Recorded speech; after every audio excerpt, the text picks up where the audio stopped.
Working on an application extension to customize your Oracle Cloud application? Here's what you need to know about Git Repositories, Workspaces, and the app extension workflow. In Visual Builder Studio, or VB Studio for short, you do most of your work in a private area called a workspace. The workspace brings together everything you need to customize your Oracle Cloud application. Your admin has set up a project for the work you and others will do on this Oracle Cloud application. Among other things, this project stores all the source files for your team's work in a Git repository.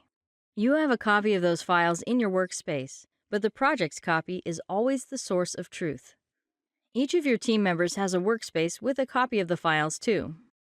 You can think of a Git repository as a tree structure, similar to the folder structure on your PC. You do your work in a branch of that tree, and then push your changes back up to the source of truth in the project. You can have as many branches as you want in your workspace, but only the ones you push to the project will be visible to others. Your workspace is completely private. Let's take a little tour.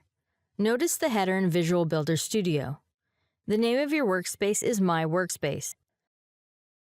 Automotive.git is the name of the Git repository you're working in, while My App Config is the name of the current branch.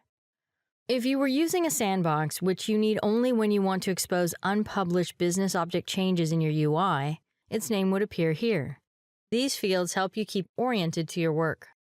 Once you're satisfied with the changes you've made in your branch, you can test them privately by clicking Preview.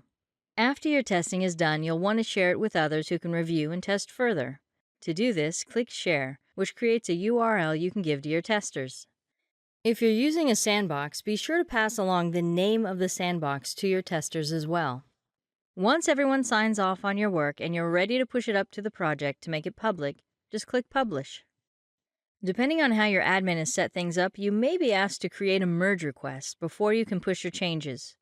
This gives others an opportunity to sign off on your work before it becomes part of the master code base. If you get a message that says there are merge conflicts, that means your work is going to overwrite the work that someone else has already published. If that happens, talk with the developer who can help you resolve it.